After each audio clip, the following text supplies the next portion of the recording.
भारतीय नौदलातील 8 निवृत्त अधिकाऱ्यांना कतार प्रशासनाने गेल्या वर्षी 30 ऑगस्ट 2022ला अटक केली होती।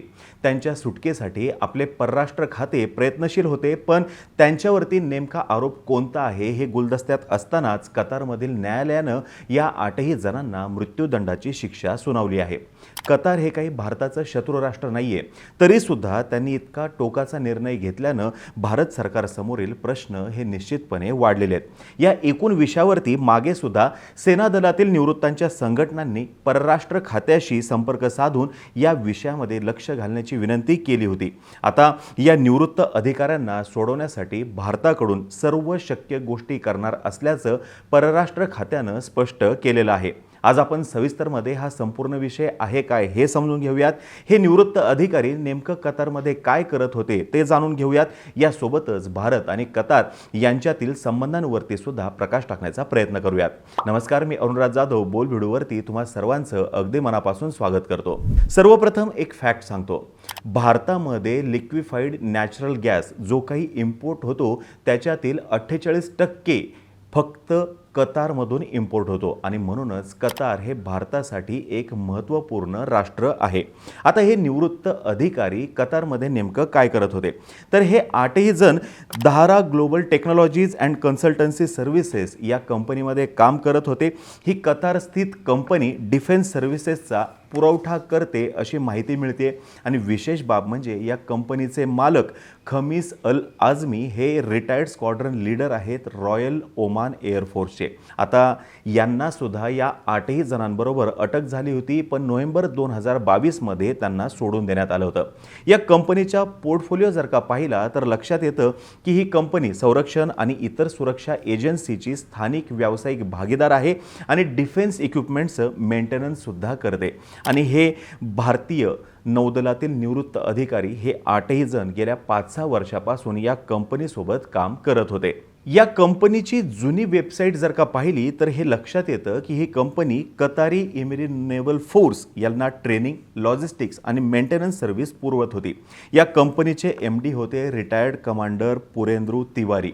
यांना 2019 मध्ये प्रवासी भारतीय सन्मान दिला गेला होता।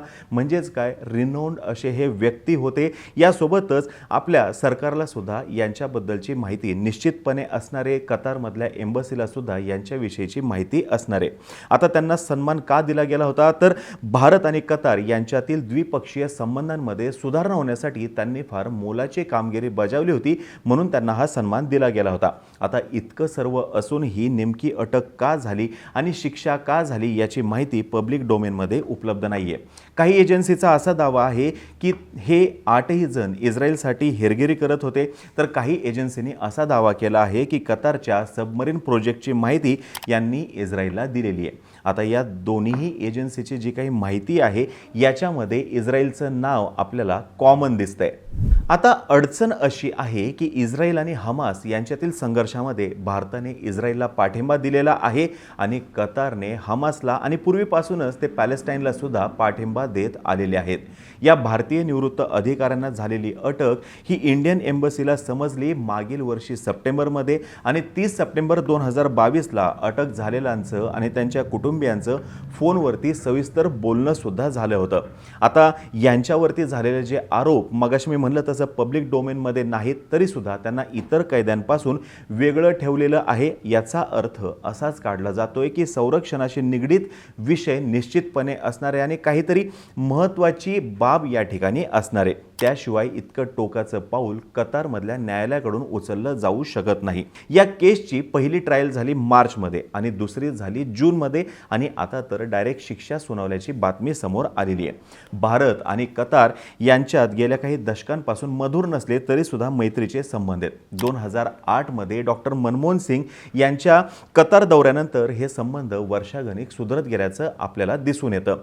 डॉक्टर मनमोहन सिंग हे कतार दौऱ्यावरती जाणारे पहिले भारतीय पंतप्रधान होते आणि नंतरच्या काळामध्ये कतारचे प्रिन्स भारतामध्ये येणं, भारताचे पंतप्रधान कतारला जाणं, यासोबतच परराष्ट्र संबंध सुद्धा वाढत गेलेले आपल्याला दिसून येतात। 2021 मधील आकडेवारीवरती जर का नजर टाकली तर हे लक्षात येईल की कतारसाठी भारत हा पहिल्या 4 महत्त्वाच्या एक्सपोर्ट डेस्टिनेशनपैकी एक आहे।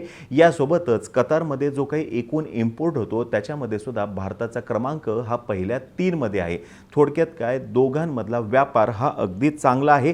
द्विपक्षीय व्यापार तब्बल $15 बिलियन इतका आहे आणि याच्यातील मोठं पर्सेंटेज जे आहे ते लिक्विफाईड नॅचरल गॅस आणि लिक्विफाईड पेट्रोलियम गॅस याच्यासाठी आपल्याला दिसून येतं। डिफेन्स हा सुद्धा दोन्ही देशातील संबंधातील फार महत्त्वाचा असा फॅक्टर आहे। 2008 मध्ये भारत आणि कतार या दोघांमध्ये डिफेन्स कोऑपरेशन ॲग्रीमेंट झालं, जे की वेळोवेळी एक्सटेंड केलं गेलेलं आहे।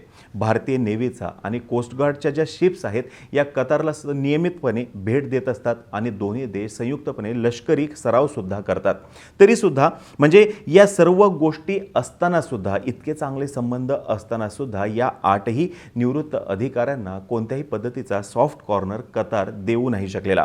कतारमध्ये तब्बल 8 लाख भारतीय राहतात आणि यामुळे या संदर्भात दबाव सुद्धा निर्माण करता येत नाहीये अशी परिस्थिती आहे। यासोबतच भारताला कतारमधून बहुमूल्य असं परकीय चलन सुद्धा उपलब्ध होतं।